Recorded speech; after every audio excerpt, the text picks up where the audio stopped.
So let's think back to the Buffalo snowstorm, that tragic snowstorm that took over 40 lives last year.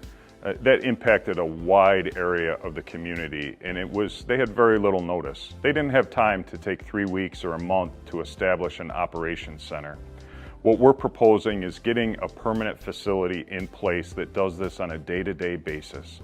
So when you get those tragic events, whether it's a crime spree, whether it's a snowstorm, whether it's active violence at a business, it doesn't matter. You have the resources at your fingertips and you can respond quickly. And the deputies, the officers, all those first responders in the streets, they have the tools and the information they need to make decisions. Permanency would allow us to more efficiently deploy these assets and share the information, the intelligence that we're receiving.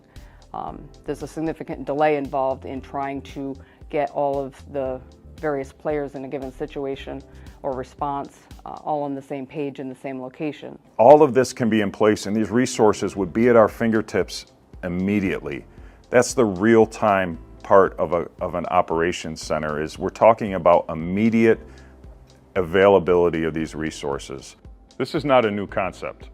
The concept of a real-time operations center, information at your fingertips for those public safety personnel that are working in the streets, it's not new. We're using models that are being used successfully all over the country.